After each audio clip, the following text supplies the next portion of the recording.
नमस्कार मित्रों, आखिरकार पराये पुरुष को पराई स्त्री क्यों अच्छी लगती है और किस पुरुष के पास अपने पत्नी को नहीं छोड़ना चाहिए। दोस्तों, आज की कहानी काफ़ी ज्ञानवर्धक होने वाली है, इसलिए दोस्तों कहानी को आप लोग पूरा अंत तक सुनना। चलिए कहानी को शुरू करें उससे पहले आप लोग चैनल को सब्सक्राइब और वीडियो को लाइक कर दीजिए। एक बार की बात है, माता पार्वती सीधे पृथ्वी लोक पर भ्रमण कर रही थी। तभी उनके मन में दो प्रश्न खटक रहे थे। यह सब देखकर माता पार्वती सोचती है कि पृथ्वी लोक पर आखिर ऐसा क्यों कर रहे हैं। आखिर एक स्त्री अपने पत्नी को क्यों धोखा दे रही है और एक पराये पुरुष पराये स्त्री पर इतना इच्छा क्यों जता रहा है। दोस्तों, माता पार्वती के मन में यही प्रश्न खटक रहे थे।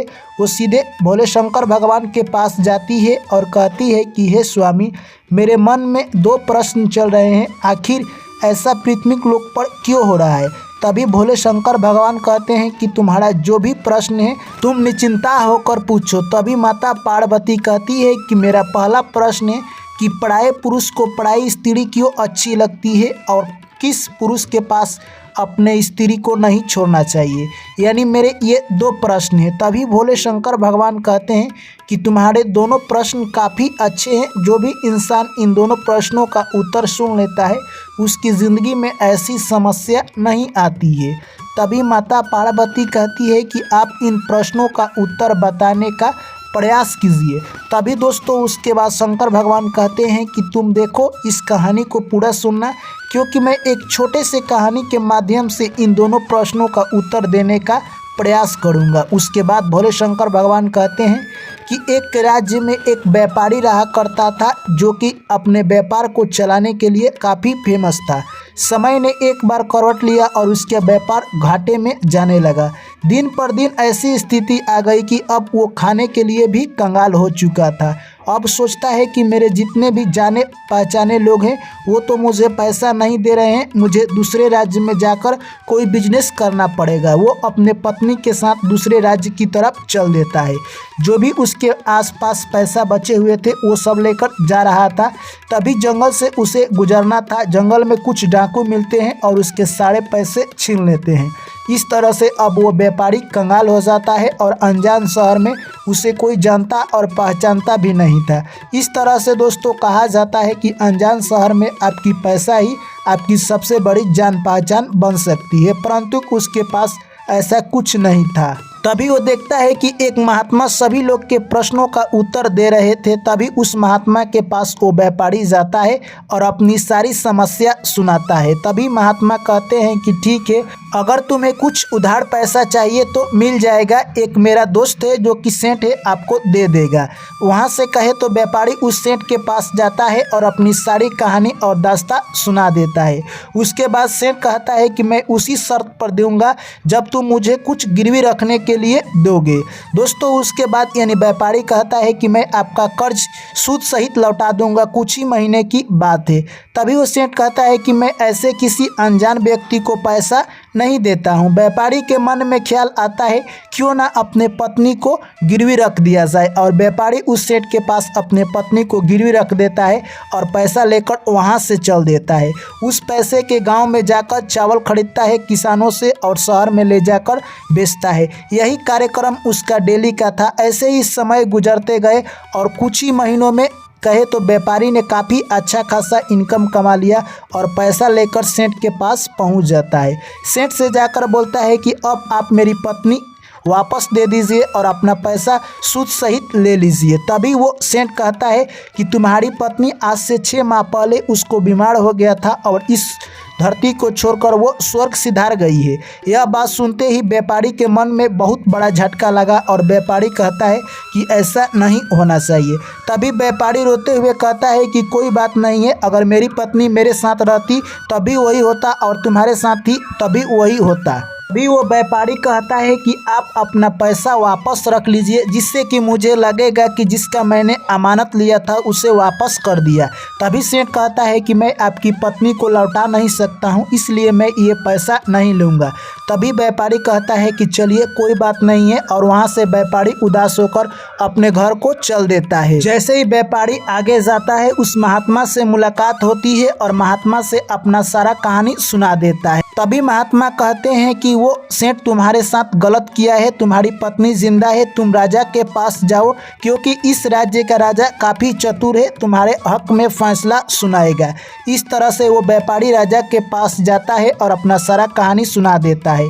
उसके बाद राजा अगले दिन उस सेठ को राज दरबार में पेश करते हैं और कहते हैं कि तुमने ऐसा क्यों किया है, इसके पत्नी को गिरवी रखे हो और क्यों वापस नहीं कर रहे हो। तभी वो सेठ कहता है कि मैंने इसकी पत्नी को गिरवी रखा था, परंतु उसकी देहांत हो गई, अब मैं कहाँ से वापस करूँ। तभी वो राजा कहता है कि ये तो खुदा का यानी कहर है, इसमें कोई कुछ नहीं कर सकता है, तुम्हारी पत्नी का देहांत हो गया। इस तरह से राजा उस व्यापारी को समझा बुझाकर भेज देता है।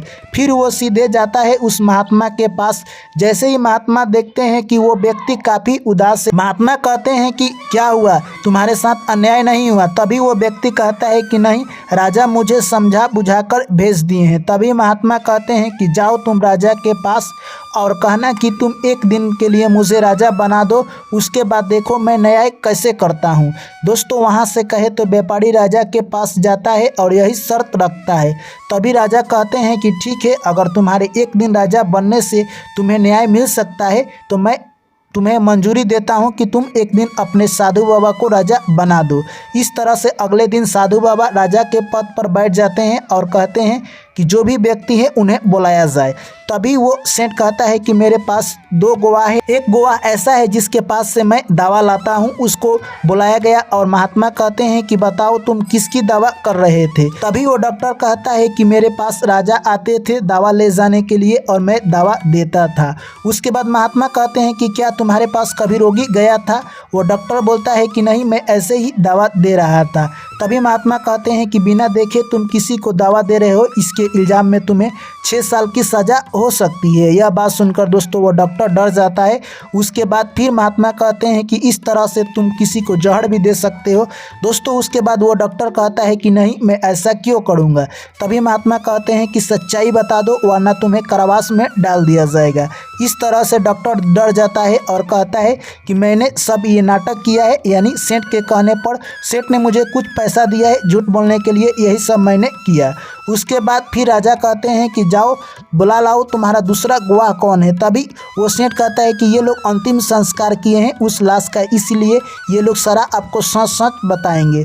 तभी महात्मा कहते हैं कि अगर तुम लोग भी झूठ बोलते हो तो तुम लोगों के लिए 10 साल की कारावास में डाल दिया जाएगा। तभी दोस्तों वो चारों जो कि शव को दफन किए थे वो लोग डर गए थे और कहते हैं कि हम लोग कुछ नहीं ऐसा किए हैं, हम लोग पता नहीं किसका वो लाश था और हम लोग अंतिम संस्कार कर दिए हैं, परंतु हम लोग उसका शक्ल नहीं देखे हैं। तब इस तरह से राजा कहते हैं कि किसी का शक्ल देखे बिना तुम कैसे बता सकते हो कि वही स्त्री थी।